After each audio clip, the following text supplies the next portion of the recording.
I want to apologize in advance. This is my very first panel, so I'm like super nervous and I'm gonna mess up a lot of things.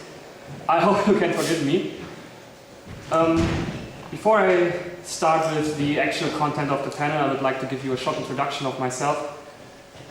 If we could unfreeze the image, that would like, perfect. Okay, yes. So I am Wewius. I'm a German artist and fanfiction author in this fandom for about 2.5 years now. I've written the fanfiction The Bard in English, which is one of the longest German fanfictions at this moment, and got third place in the annual International Brony Awards earlier this year at the Brony Fair. You might have heard of it. And actually this fanfiction is the reason why I started with art in the first place, because I wanted to show my readers how the characters in my fanfiction look like, and I couldn't find an artist who will do so many characters for me for a reasonable amount of money. Okay, so I was forced to start doing my own art and created a bunch of vectors for my fanfiction. After a while, I noticed that there aren't that many tutorials and videos about vectoring ponies, NLP characters in German. There are a bunch of tutorial series in English, but yeah, that wasn't what I looked for. So I created my own tutorial series on YouTube, which you can look up. Just go on YouTube, My Little Vector, should bring up these 12 videos. Yeah, they are in German, so if you want to learn how to do this, what I'm going to do here. This is about, I don't know, 6 hours long, so it's way more complete than this short introduction here, because about 45 minutes, 1 hour is far too short to go into any detail. Okay, so much about me. So you are sitting here and you've probably been in a situation like this. You want to draw a pony. You're super enthusiastic and you want to start and you've got something in your mind. So you want to draw best pony and you got this picture and you turn out like this. And then you start just giving up. Okay, this is actually the point where I was when I started. I tried to draw these vectors, these show-accurate ponies, but I failed miserably. So I started to watch tutorial videos. I got myself into Illustrator after a while failing in Photoshop. And so about 3 weeks later, I came up with this one. This is the first nearly show-accurate vector I made in Photoshop at that time, because I had no experience in Illustrator, and Photoshop is the wrong tool to make show-accurate vectors. Okay, so you might think, okay, this one looks pretty good. It's nearly show-accurate. I don't see what's wrong with it. Well, I'll show you. This one is wrong. The tips of the hair are far too pointy on this place. As well as here, hair doesn't look like this in the show. And here are stroke errors. The thickness of the stroke is varying far too much and it's a wobbly line, you can see it. So that was bad because I used the wrong tool, I used the wrong software. And I've got a lot of layering errors. So see that the tip of the hair is behind the ear stroke, and that's impossible anatomically. And I'm pretty sure hooves don't look like this. Okay, so the sad truth is that this isn't even my own artwork. It's based on a base blank character, and well, it's actually not that sad. It's normal, because I'm not very talented at art.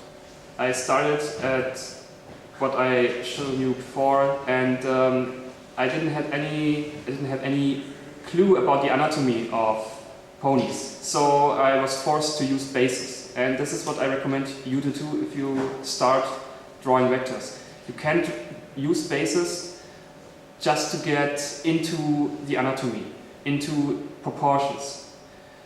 And there's really nothing to shame about. Just credit the base artist and say that you used the base. So you're not, well, lying to people. So this panel is about how you get your base to and show accurate vector less crappier than this. And if you do this a while, if you practice a lot, you get into anatomy. You get into where the leg has to be, how far the leg from the body has to be, and so on. How big the eyes are, where the eyes are. And a while after, you might find yourself start sketching things for yourself. Sketching things for yourself. So if you got some of the autograph cards this year, I made them.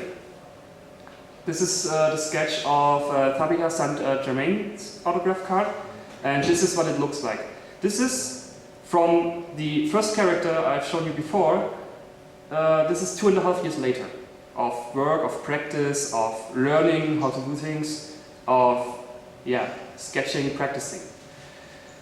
So you see that with a little effort, much effort, and practice and patience, you get to become quite good, pretty good. Good enough to make autograph cards for the GalaCon. So, and don't mind the mistake with Apple Bloom's ear there at the top. That's not on the autograph card, fortunately. Okay, so this is how good you can become after, well, I would say if you really try hard, you can there be at after 1 year. 1.5 years probably. Just don't give up. Do it. Okay, so what do you need to start with vectoring? With getting results just as good as the autograph cards I showed you before. You need vectoring software, professional, like Adobe Illustrator. You need a keypad to keep track of all of your shortcuts, because there's a shit ton of shortcuts in Illustrator that you can't remember possibly. You need a professional graphic tablet. You need a high-end gaming PC, because you will screw up a lot and then you start gaming because you're sad of yourself and you're miserable in life. You need a color-perfect monitor with ambient light protection, because the colors on your monitor don't look like the colors people see when they print your artwork, or the colors don't look like they would look like at the other monitor of your visitors of your art. And you need the most ridiculous gaming keyboard you could get at this price. And after that you can call yourself a professional. Okay, so that's obviously a joke, but really I've seen people buying expensive software, buying expensive hardware that were the actual prices, and expect to become good at art. And that's just not true. A graphic tablet doesn't make you a good artist. A color correct monitor doesn't give you any information about colors, about shading, about lining. And a good PC is helpful, because I made 90% of my artwork on this laptop, and it died like 3 times when I tried to make Tabitha St. Germain's autograph card. It overheated. Illustrator is very resource hungry. Yes, that's true. Illustrator is resource hungry. Okay, so that was a joke. Here is the reality. You need this. And I'm pretty sure you have 4 of these 5 items at home already. The one at the top left is the icon of Inkscape. Inkscape is a vectoring software like Adobe Illustrator. It's free, it's open source, and you can just download it and use it. And that's totally fine. I will use Adobe Illustrator CS5 in this panel, because I've got access to it from my employer, and why shouldn't I use a professional software if I can? what's the difference between Illustrator and Inkscape? At this point, at this level we are talking about here, there is no big difference. The same tools, the same menu structure probably, and the same things I'm showing you here is the same things are possible in Inkscape. I just can't show you because I don't have Inkscape. Okay, so we are back at this vector again. When I started with this, I used Photoshop, like I said, and I said it is the wrong tool. Why we will see in a few minutes. So when I started vectoring, it took me 8 hours to do this, and well, I've gotten better. I've gotten better with the wrong tool. This took me about 6 hours, 7 hours. I've started to experiment with hair, and I messed up. This one took 10 hours. And this one is the last vector I made in Photoshop. And you can tell from the difference from the first one that the strokes are better. They are not as wobbly as the first one. And the hair is better. There are no layering errors in this vector. But it's still made with the wrong tool, and there are still errors within, like here. The stroke is becoming slightly thinner at this point. This vector took me about 3 hours, if I remember correctly, 3 or 4. And this one is the first vector I made in Illustrator, with zero experience of the tool, with absolutely no knowledge, and it's already better than the last one I made in Photoshop with much experience. So this is the difference that can make that a good tool, the right tool, makes. So now I'm going to start with the actual, well, art thing. Before I start with this, who doesn't know what the difference between a vector and a raster graphic is? You can raise your hand, it's no problem. Okay, at least one. Okay, so the difference between a vector graphic and a raster graphic. Raster graphics are like every graphic you've seen in your life probably. So this is a vector I put into Photoshop and rasterized it. So it's now a raster image, it's not a vector anymore. A raster image consists of pixels. Now I'm zooming in and you see the individual pixels here. You see, you're not seeing anything. Surprise, surprise. So, you remember that I said I will screw up? This is how I screw up. So, duplicate. Okay, I'm sorry, I'm really, really sorry. Yeah, okay, so this is the vector. No, not actually, this is not a vector. This is the raster image of a vector. And if I zoom in, you can see that this raster image consists of pixels everywhere. This is like every image on the internet. A vector image, like an SVG image, if you get a file with the extension .svg, that's a vector file. It's a scalable vector graphic. So this is Illustrator, and this is the vector of the raster image I've just shown you. And you can see the lines are sharp, perfectly sharp. And like I just said, vectors are scalable. You can resize them as large and as small as you want without any loss in quality. So I've just resized this, I made it bigger, I zoom in, and you can see it's still perfectly sharp edges, perfectly sharp strokes. If I would do this in Photoshop,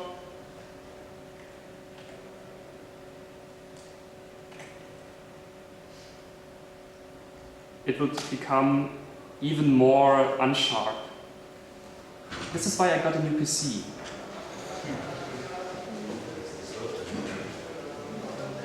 So you can see it's even more unsharp here. Unsharp here? Blurred. Blurred. That's it. Okay. So that's the difference between a vector image and a raster image. A vector image is resizable, it's always sharp at any size. So, let's start with vectoring. I've got a base here. Like I said, I will show you how you can make a base into your own character, own pony. So, we got this base here of a totally unknown character. And I'm going to start explaining the interface because, well, if you don't know what I'm clicking around, you don't understand anything at all. So this here are your tools, main tools. If you are using Adobe Illustrator, you might find yourself having this one. You can just change the columns here at the top. Maybe this is too small. Can I zoom it up? Okay, here's the magnifier. So you can change the appearance here. So these are your tools. This is what you are working with. Here at the top, you have a bar that changes accordingly to your tool. So I've got this selection tool here and it shows me stuff. I choose a different tool and it shows me not different stuff. Okay, so this is supposed to change according to your tool, but I'm using similar tools. So yeah, the text tool, here's now different options. Your menu bar, like you know from, well, everything else you use probably. This part here, this is my configuration. It will be quite different from what you experience. You can actually rearrange these windows like you want it to be. And I've chosen that this is how I want it to be. If you are missing a window, if you use Illustrator, you are missing a window here and you want to use it, you can go to Window and you can choose the window you are missing here. This is the list of all windows. Okay, so here at the bottom right, these are the layers. Does someone not know how layers work? Who does know how layers work? I see you. Yes, you. Okay, I will explain how layers work. Layers are really simple. Layers are super simple. Okay, so I will choose a color here. So this is... I've just made a new layer. Layer 2. Ebene 2. And I've drawn a square or rectangle, whatever. In this layer, there is now a path, Pfad. This is the square. Now I'm going to draw another square in another color. No, I've just changed this color, because I'm stupid. So this is another square, and now it has another color. Because I've drawn this another square on top of the other square, it's above it. I can just rearrange the layers here, and now it's at the bottom. This is how layers work. So I've got this layer here, and I will make another layer on top of it, and everything I draw inside this layer, layer 3, will be on top of everything else. It's like a hamburger, okay? Not that hard. So, this is our base. I will lock this base so I can't edit it. Well, I couldn't edit it if I wanted to, but well, now it's locked, it's not in my way. So I make a new layer, and I call this pony. Now, you could just start drawing your paths, your fills, your eyes and wings and so on. You could just do it, but it will mess up your structure. You will get confused by all your layers. That's why I prefer to make a new layer for every part of the body. So I've made a new layer and I name it ear. I select this layer and now I get to the first tool. This is the pen tool. So with the pen tool, what you can do? You can draw paths. Just by clicking, I made an anchor point. It's the little green dot here. Okay, so I've got my first anchor point, and I click again, and I've got my second anchor point. And between those anchor points, there is my path. This path doesn't have a fill, this path doesn't have a stroke. This path is literally not existing in the actual image, but it's there, and I can edit it. I can give this path a stroke of, well, let's take, I don't know, 50 pixels. This image is really big, so 50 pixels is considerably small on this. So now this path has a stroke. You can see it's a black line. Okay, I continue this path. I make a third anchor point, and now the fill shows up because I have 3 points, and between these 3 points it makes the fill. The fill is here. This is the color of the fill. This is the color of the stroke. I can just change it here if I want to. Okay, so now you know how to use the path tool, the pen tool. You click, you make anchor points, and it will fill between the anchor points. I can just disable the fill here with this little square with the red line. Okay, so this doesn't look like an ear. Damn Windows 8. Okay, so how do you make curves? Because nothing in the nature is a perfect straight line. We want to make curves, but it's just easy. You click and you drag.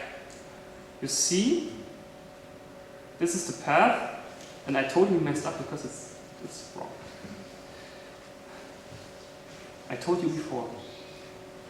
So, click, drag, click, drag. So, if you drag, you get an anchor point with those handles. These are the handles. And you can manipulate the handles with the control key. Or you get this arrow tool, click on the handle, and then you can manipulate your curve afterwards. Okay, so much for curves. Clicking and dragging.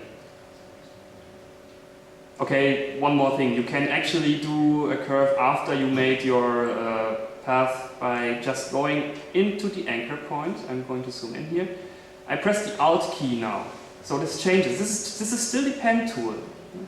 The one with which I made the path. I press the Alt key, click on the anchor point and drag. And now I get start menu. Now I get this, curve. So, now. Shift C ist direkt. Shift C. Shift C. Yeah. Maybe you want to do the panel? Yes, sorry. No, it's okay. I'm not mad at you. No. It's always good to have input like this. I told you about the shortcuts earlier. There's a shit ton of shortcuts. This is one of them. Shift C? Yes. Shift C. Okay. So, now I'm going to draw the ear. And there are several ways to do this. I choose a 4 anchor point way to do my ears. You can do it in 3 anchor points, and this is a good tip. You should always do as less anchor points as possible. If you make too much anchor points, you will get a wobbly line. So, I've chosen this to be the best way for me. This is the first, second, third, and fourth anchor point. And now I'm going to fiddle around here with these anchor points to get the line better with the actual base. So I have to move this point, okay, this a little bit more here, and so on. So, okay, perfect. And the ear has also this one here. I'm pressing the P key, which means that I reselect the pen tool. I reselect it because I don't want to continue the last path. If I wouldn't have pressed the P key, this path would have continued here, and I don't want that. Okay, so this is the ear. Fine. Now I make a new layer for, let's say, the head. Okay, we make the head the next thing. And the head is this here. This is the muzzle, this will be another layer. This is the head. So I'm just clicking, and you see I misclicked a little bit inside the ear. That's no problem. I'm still holding it here. I just press the space bar, and I can move the point around if I misclicked. So here's good.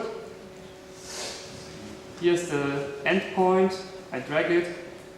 Okay, now I can press the Control key again. Now I have my arrow and I can manipulate the handles.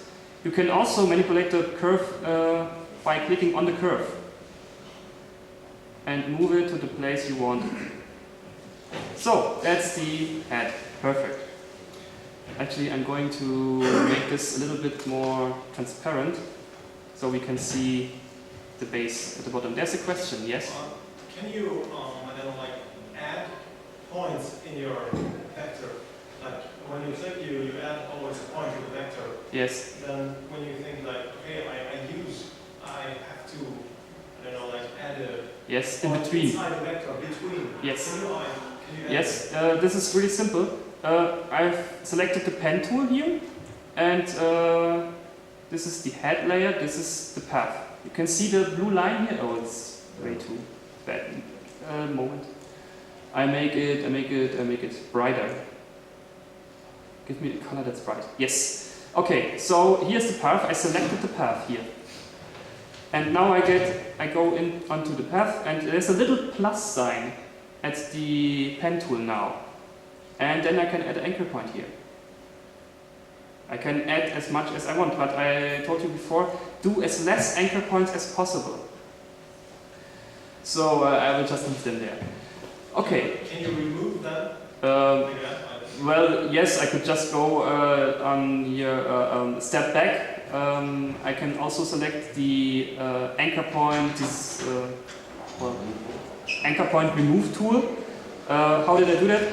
I click here, hold, and here are some more tools hidden beneath the pen tool. And here is a tool, the anchor point delete tool, and I can delete them. Oh, shit, it messed up my stroke. Yes, this is what happens when you delete anchor points afterwards.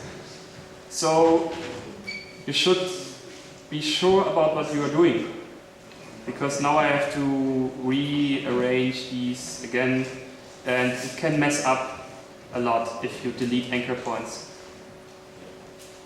But that's just how it works. Okay, so about legs. Personally, I experienced legs to be quite hard. I've chosen to make legs with 1, 2, 3, 4, kind of, I don't know, this amount of anchor points. So now I've made my anchor points, and I've shown you before that I made the ear with dragging, clicking and dragging to get the curve. Now I'm going to show you how you can do it too, if you prefer to just click around the anchor points first and then change the curve. I press the Alt key, my tool switches to this, well, arrow thing, click on the anchor point, and I'm dragging out. And you see that I nearly got the shape of the leg. Okay.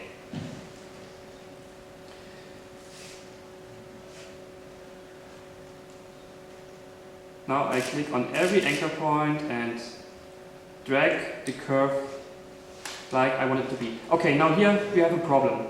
I drag the curve, it's kind of fine at the bottom, but it's too much inwards at the top.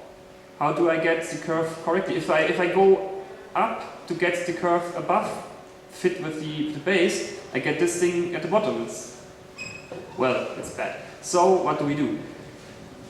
You can press the Control key to drag the handles, and you can drag the handles separately from each other. You don't drag both of them at once. So I'm going to grab this handle here. It's kind of hard to see, I'm so sorry. And I'm dragging this curve up without changing the other curve at the bottom. And now we've got our leg. Perfect. So if you go through this, you end up with this. This is what I call the rough line art. I made here every stroke in the base, and the next part is to refine these lines, because we don't want these sharp edges here, we want them to have pointy edges. This is the next tool I want to show you. This is the width tool, das Breitenwerkzeug. The width tool manipulates the width of your stroke. So you can add width points at your stroke, like here. I made a double click. And it asked me, okay, how big do you want it to be? And I just want it to be twice as big, which looks ridiculous, but this is how it works. You can also click on these width points here. This is the width point in the stroke, and it has these two handles, I would say.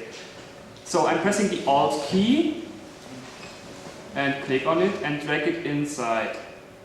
So I just manipulated the one side without the other side. And I can drag this one inside. Okay. Now I want the edges to be pointy. So I make them 0 and 0. So, this is how you make the pointy edges. And now we make them everywhere. Actually, this width tool consumes a lot of memory and processing power. That's why it's lagging, kind of. So this is far too thin, so I bumped this up to 50 again. And another 0 point here at the end, and it's too thin, so I make another one here, 50. Okay, it still doesn't look like the base. So what I'm going to do, I'm going to drag this point along the path until I end up with a shape that I like. Okay? I drag this, and it kind of looks right. Okay. So, adding width points, manipulating them with the Alt key, like you want, and making the endpoint 0. Like here at the muzzle, it messes up the path. So, I'm adding some width here and drag it until I like it. You do that with every stroke. And there are some strokes that have not these, well, even pointy edges. Some ponies have, ponies in general have different edges at the legs, and I'm showing you how to do them. This is a beginner's mistake. They make this, like I've shown you before, they make these 0 pointy edges here, and I've just killed the path because I made 2 0 points at both ends. So here's 50 pixels width point, okay? And I make a 50 pixel width point here. So beginners make this mistake. This is not correct. I'm showing you the not correct way. They make 0 here, 0 there, here and here, and think they are finished. And this doesn't look like a lag in this series. We want this to be show accurate as possible. So we add a few width points more. Nearly at the top, like here. We make another width point. And we drag one side a little bit out and the other side a little bit in, really just a little bit. And then we drag it to the top. And this is what we want the edge, the end of the leg stroke to be. It should look more like this and not like this. Okay. There are some points in the anatomy of a pony where you end up doing this. So legs are not the only one. Here, this point under the flank is similar. You just take the width tool. I'm going to make the width point here first, so it won't mess up my stroke. 0 here, and another one here, and we drag this out just a little. Okay, I messed up. Just a little bit, and a little bit inside here. Now we drag it to the bottom. Okay. I guess it's okay. Okay, so you do this width thing at every point where your stroke has to be pointy. Here, here at the neck, and here at the belly. Even though it's overlaid with the wing, but well, we do it right here at the wing ends. So after that you get a refined base. So this one looks like a pony, more or less. Okay, here is the leg still not good. I prepared this to be the point to explain it. However, so this is the refined base, and now I think we are going to start to fill it with color. To make this, I just drew some shapes inside the different layers. So you see, here are my layers. Here's the ear layer, here's the muzzle layer, the wing layer, and so on, neck, head, whatever. This is, okay, it's good to see. So, I'm deleting this for example. Now, I've got the pen tool again, I'm inside the head layer, and I start drawing the fill. And it just needs to be rough. It's below the stroke, so it can be quite rough. And I fill out the head until everything is covered. And I made the layer on top of the stroke, and you see that it doesn't look good. So I need to drag the stroke above the fill.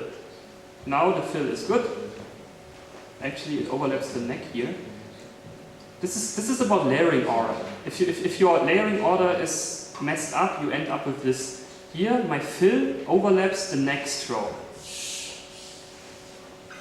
So this is the correct fur color, and it overlaps here. So I have to move this slightly inside, and it doesn't overlap here. Okay, and you do this with every part of your character. And important is that you do the fill inside the individual layers. So head is finished. I'm going to go next to the ear, or where's the ear? It's in the top. Here's the ear. And here is the fill of the ear. At the bottom, between those stroke and this stroke.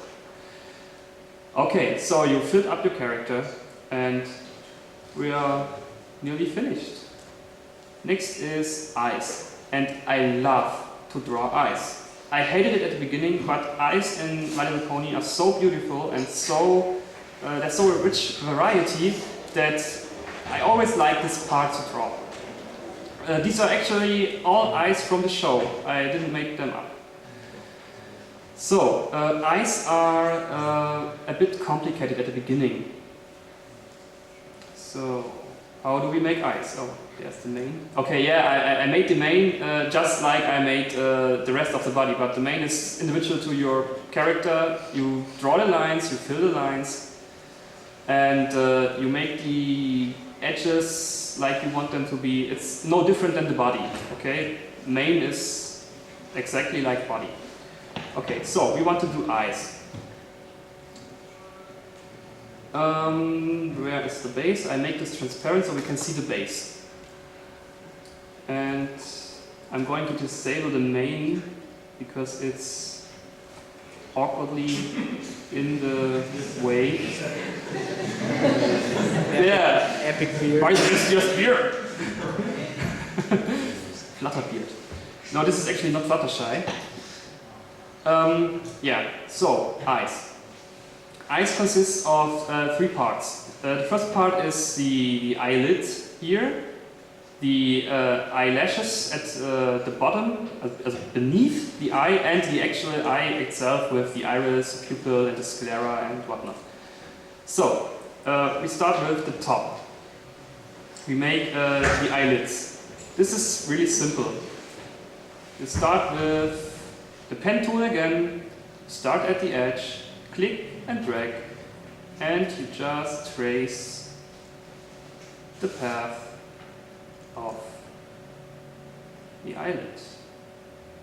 Okay, now I've got a pointy edge here, and I don't want to mess around with the anchor point after I make the anchor point. I just want to make this now a pointy edge. So what do? I've clicked the anchor point, it's already placed, and I'm at the handle. I'm pressing the Alt key now, and I can change the angle right while I draw the path.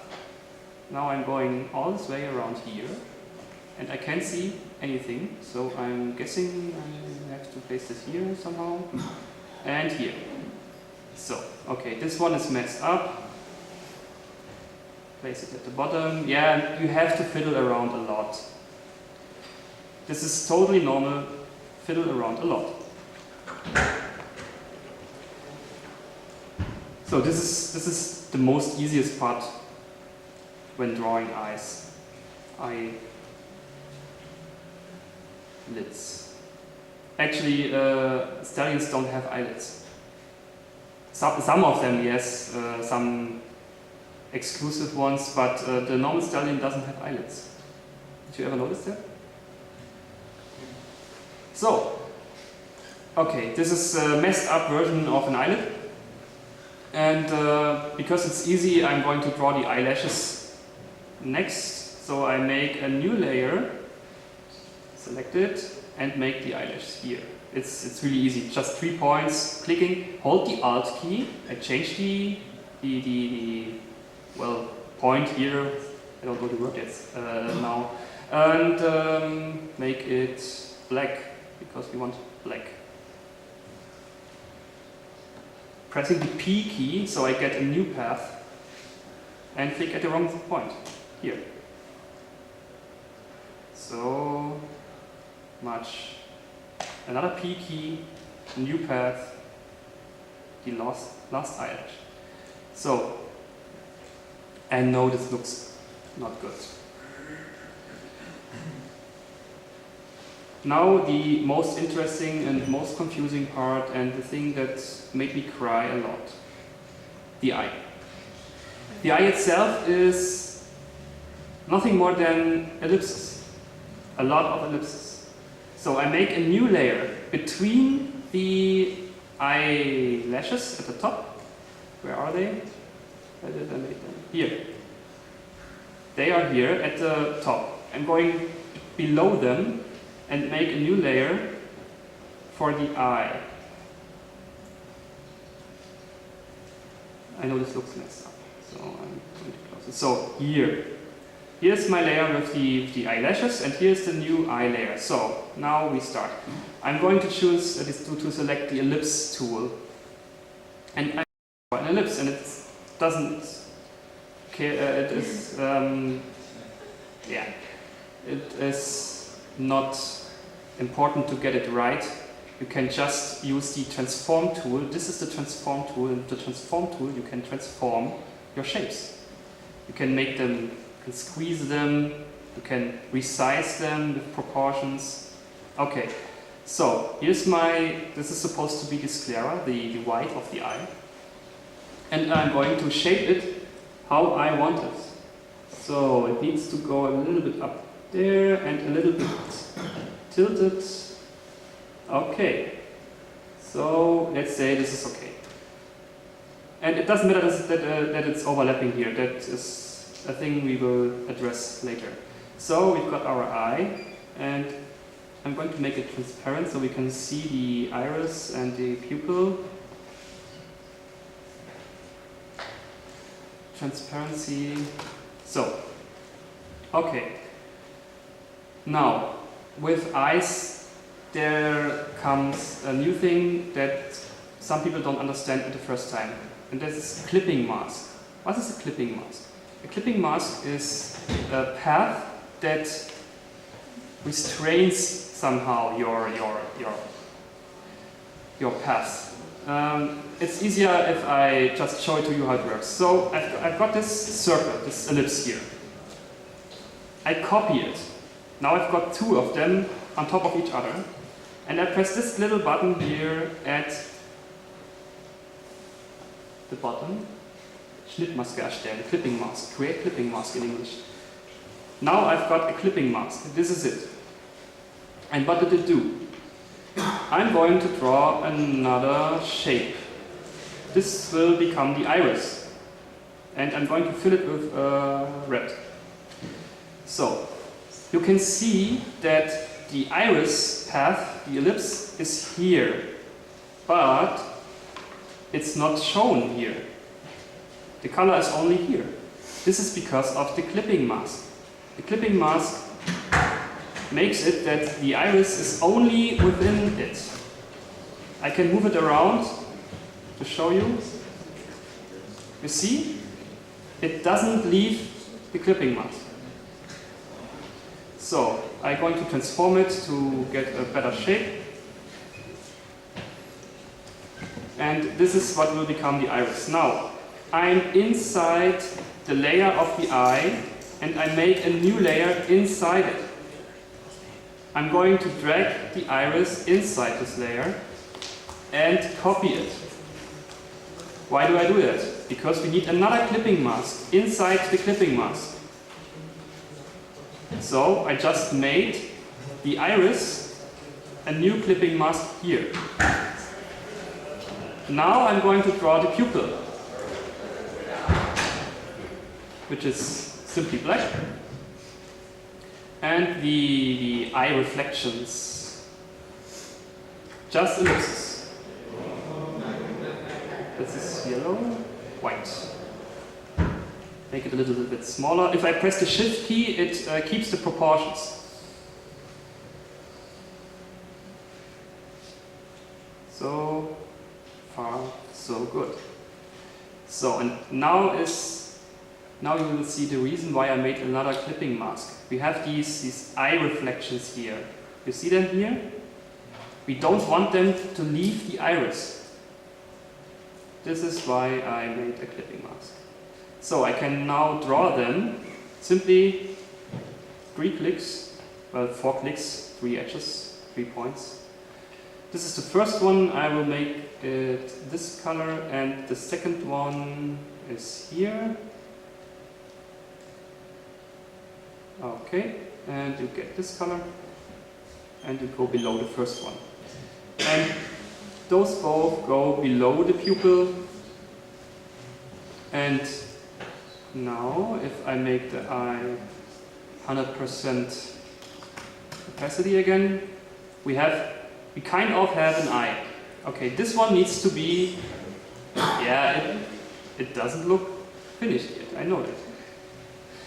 So, this one needs to be gradient. So, I'm choosing the gradient button here below the color of the stroke and the fill. This is a gradient. Here I can manipulate the gradient, and I can give it a color of my choice. Eye gradient top and eye gradient bottom. And because my character has 3 colors in the gradient, I'm going to add another gradient point here and give this point this color. So, if you paid attention to the show, you know that the darker color of the iris is at the top and the lighter color is at the bottom. So I'm going to select the gradient tool here. This is the gradient tool. This is my gradient, the same as here. I can manipulate it here how I want. And I'm going to this little square end. This is the circular end, this is the square end. And you can manipulate the angle of your gradient when you click on it. Okay, so this is far too much above, so I'm going to click and drag it at the bottom. Much better. And I've chosen the wrong colors here. And it seems this one and this one. Okay, nearly finished, but we still got this ugly overlapping thing here. And this is the point where we change the first clipping mask. You remember the first clipping mask that restrains my inside shapes inside this iris? I'm going to click here and add an anchor point, as well as, well, there is actually an anchor point here, so I'm going to use that. And I delete this anchor point here. I don't want this to be here. Now I've got these 2 handles here, and I can just manipulate them. I'm pressing the Alt key, so I don't change. If I don't press the Alt key and just click on it, it messes up my shape. You see at the bottom? I don't want this. I'm undoing that. I'm pressing the Alt key and just drag the above anchor handle inside the eye. So it's now hidden beneath the eyelash. And this is how you do eyes. This is by far the most complicated thing. This clipping mask can be confusing. So now we got this finished character. This is the same as here, just with mane and beard and eyes. Finished. And I made the second eye just as the first eye.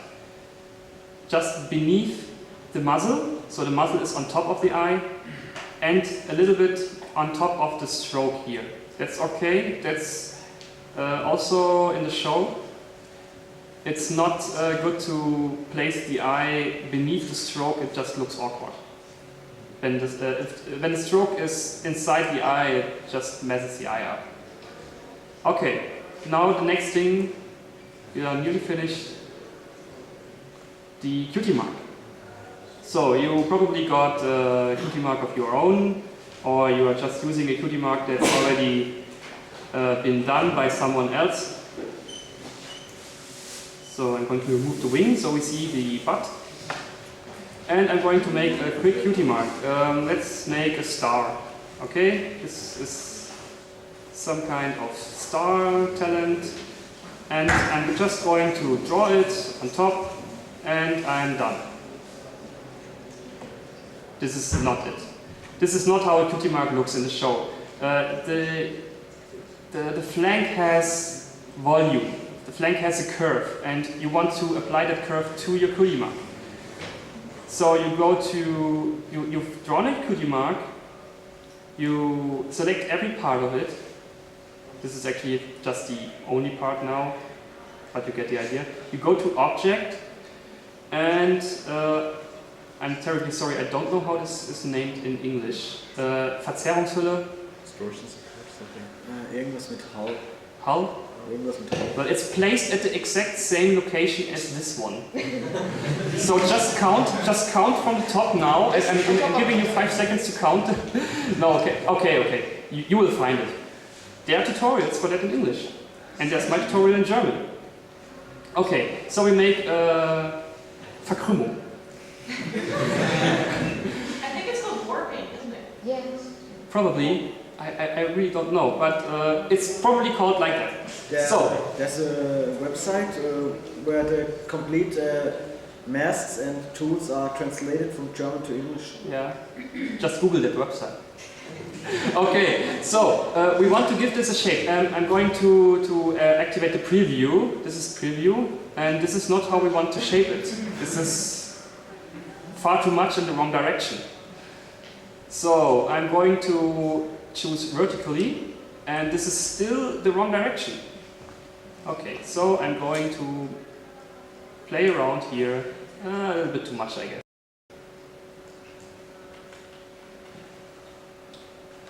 Something like that, probably, maybe.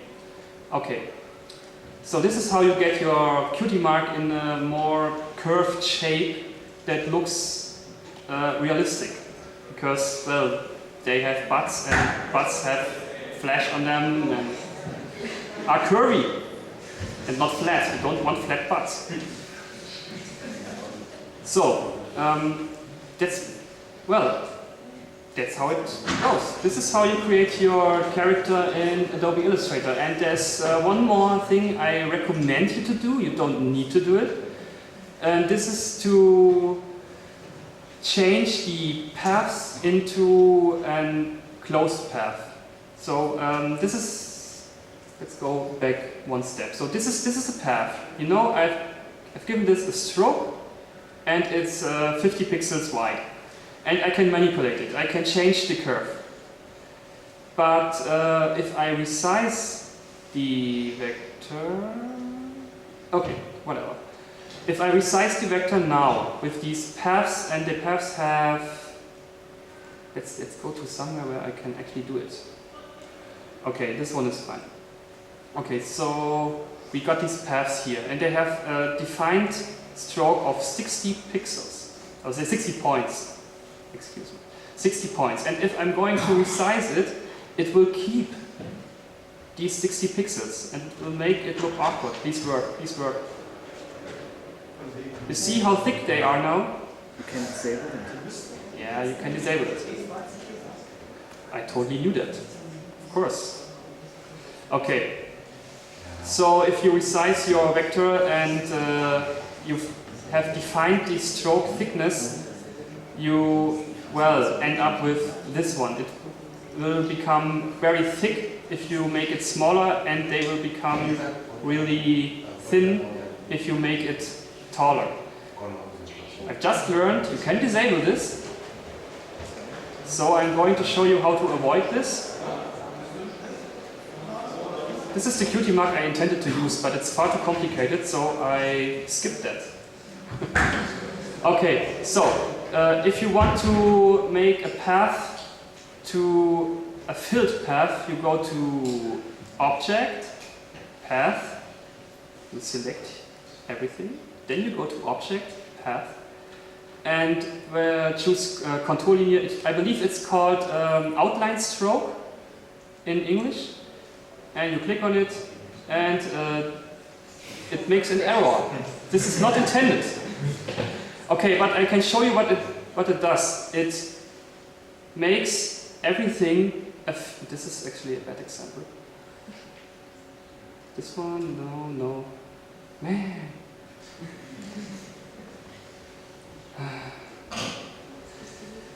Where do I have? Ah, here. Okay, you see the wing. This was a stroke. Now it's a shape. You can see all the anchor points, and this is what object, path, outline path, this is what it does. It makes every path you have into a shape. And this is pretty useful because I'm going to show you why.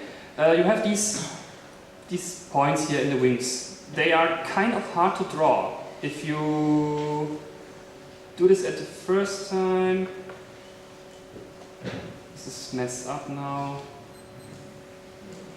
Okay, so I'm going to show you quickly. This is how I just teach you. You make the anchor points here, you draw, and you click and drag and make your curves, and it's just fine.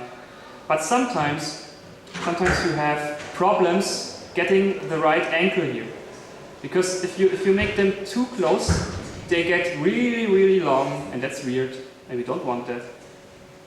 If you make them too big here, you get, well, in this case I could live with that, but sometimes you get weird angles, and you get sometimes weird shapes here at the tip. You see how the curve here goes? This is strange, and I don't like this. I don't know if you can live with it, but I'm kind of a perfectionist and I want everything to be perfect. So what is a good way to make this?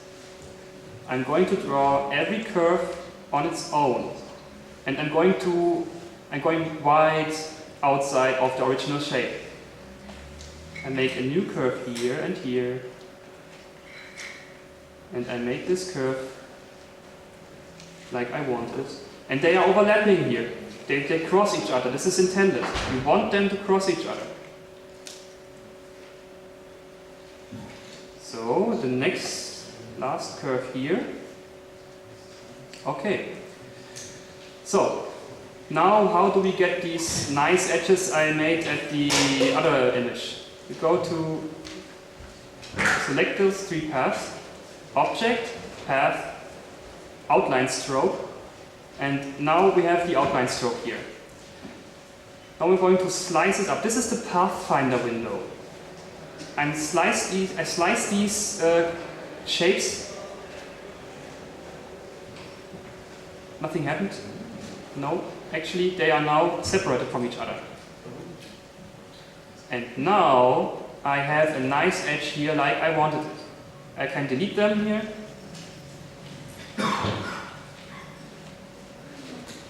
I can select every path, and I can merge them together. This is the merge button here, and now they are one. And this is how you can make weird angles if you don't get it with the path tool itself. Okay, so I intended this to end here. If you have any questions, I can answer them. I will try my best. Or I can show you how to make magic gloves and crystal ponies. Time's up. Okay, time's up. I'm so sorry, I would like to show you how to make magic gloves. Thank you very much.